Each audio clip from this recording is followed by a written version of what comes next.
I submit. Senator Boni. Thank you, Mr. Speaker. Mr. Speaker, the minister knows that the cabinet sat and made a decision on privatization. However, this was varied to leasing. Minister, since you sit in cabinet, why did you take the initiative to carry out a socio-economic impact assessment?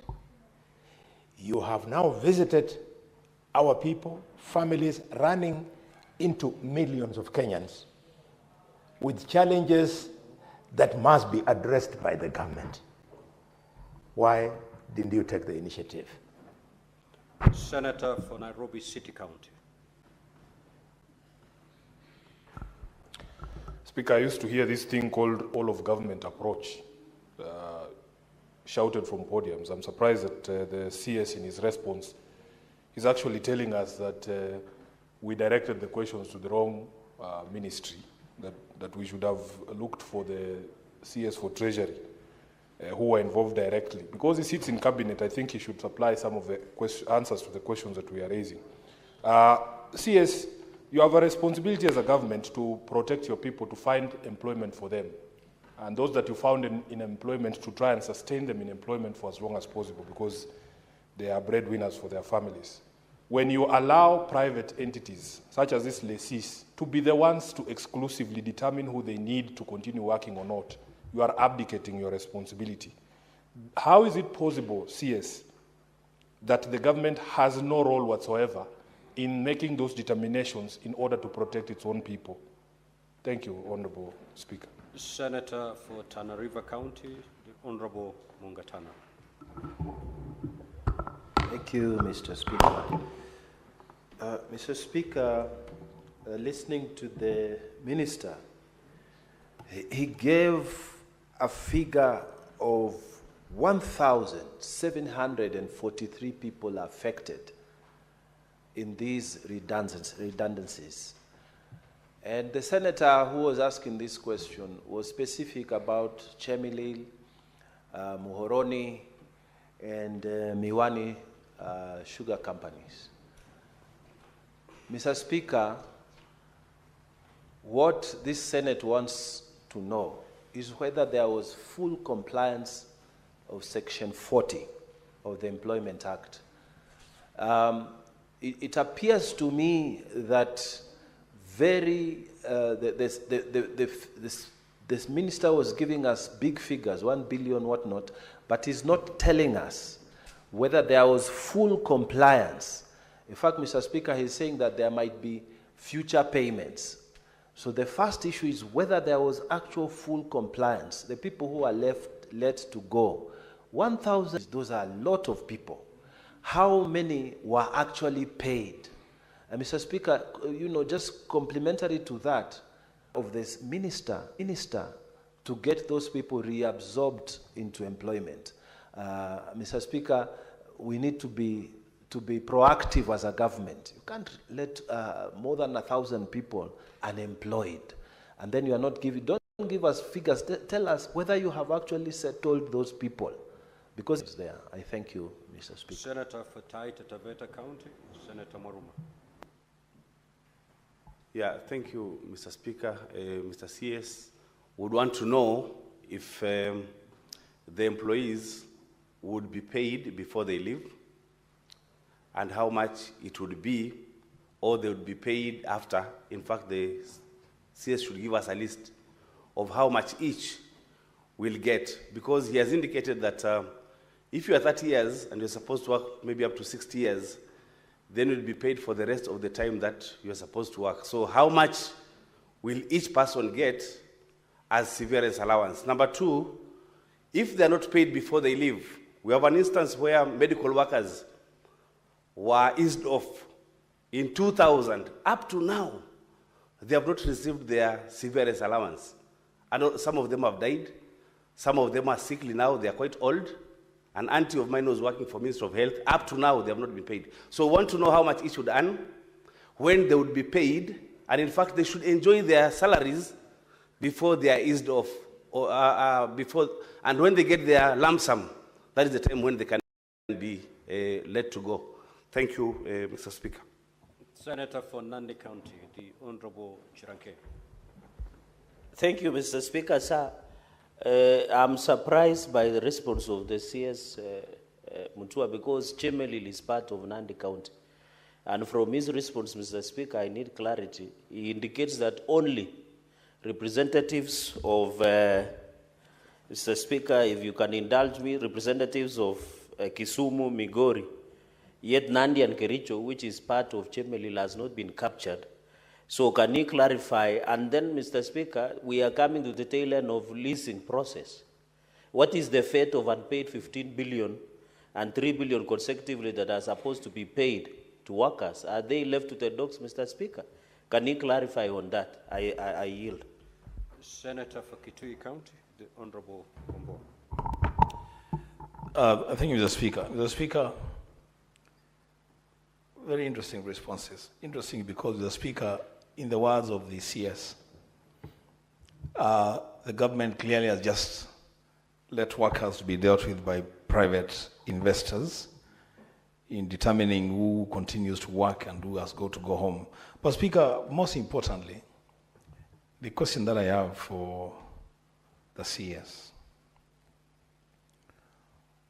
after a determination has been made of who is going to leave and who is going to be retained, whose responsibility will it be to pay the gratuities and the benefits and to ensure that those payments, Mr. Speaker, are paid in time?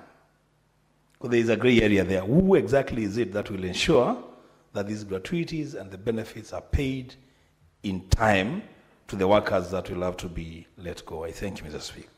Senator Mbugua. Thank you, Mr. Speaker. I would want the Cabinet Secretary to tell this House the level of involvement of the Workers' Union in this engagement and also the involvement of the respective county governments, because this is a matter which affects the people in those counties. Thank you, Speaker.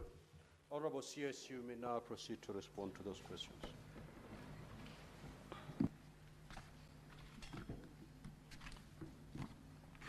Thank you, Mr. Speaker, sir, and thank you, members, for those very good questions. It is important to note, going for the first question about non-retained staff and the question about their salaries and the community. Oh, no, I answered that one. Sorry. Senator Boni Khalwale is asking about the socio-economic study that was done. When the paper came to Cabinet, yes, a study had already been done on the impact of the industry and revival. And the socio-economic study is not just an economic study of when Treasury presented and agriculture of just the people who are hired and who maybe would lose their jobs or earn their jobs.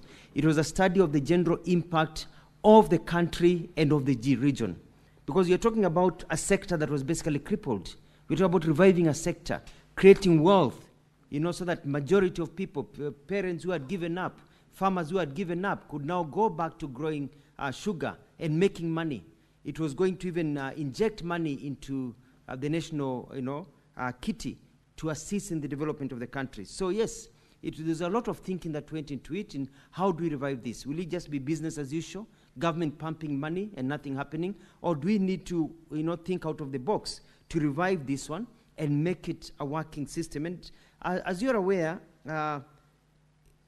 citizens and of the areas where they've been affected by where the changes are happening are very happy with the government, because at last, they used to think there was a light, at the end of the tunnel. It's no longer a light, it's a glowing sun, and they're able to reap benefits. There's a question that was asked by a senator from Nairobi about, yes, it's a whole of government approach, definitely. It's important to note this, because I've seen it being repeated severally. It's important to note that, and I think some members may have walked in just after I did my introduction, so they were not aware of this. It's not everyone who is being sent home. According to an agreement between the workers and the government, only 20% is the maximum number of people to be sent home. As I have indicated, even one of the companies that bought one of the factories did not send home anybody. They rehired everybody who wanted to be rehired 100%. So the agreement has been, you come in as an investor, you are only allowed to send home 20%, so that also you can also retain people and also have a chance to employ people who can be valuable to your work. But then we also say that anybody who is not being retained, and even the ones who are working, continue working, will be paid by the government of Kenya all their redundancies that they have not been paid for many years. Some of them have not been paid for years. They are living on borrowed money. They will be paid all their monies. They will be paid all their dues. The ones who are going away will even be paid for work that they should have been doing, but now they will not be doing because they have been sent out. So that brings me to the third question by Honorable Mungatana, talking about the 1,743 affected. These are the total number of people who are employed, but it's only 80% of them who will be affected, will be retained, and only 20% will be affected, if I have my figures right. Let me look at the statistics. Sorry, yeah. The ones of the Kisumu County, sorry, is 1,743 with a breakdown of the workers that have been there of all the three companies.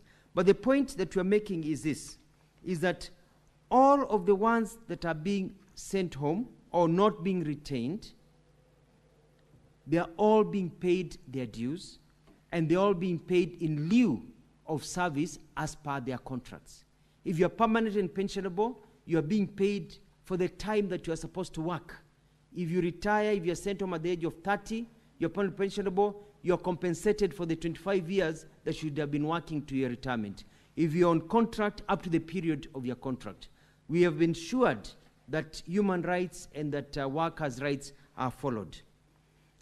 This takes me to, I don't have the figures of the number of people who are totally reabsorbed, but I can provide that to Senator Mungatana, with your permission, Senator Speaker. My very good friend, the Senator for Taveta County, asked about the ones who for a long time have not been paid and on leave and on and all this. The payments will be paid on a phased program. It's already been agreed between the workers' union and the government. And the people who are paying is the government of Kenya paying. The government of Kenya has committed, and I gave the figures here, that we have committed, we've already paid 1.8 billion shillings, and this year we are hoping to pay another 3.8 billion. So we are paying everything in installments up to 15 billion shillings. That is our commitment. And the 15 billion shillings will be able to cover up all the costs to pay off all these workers and ensure that they are comfortable.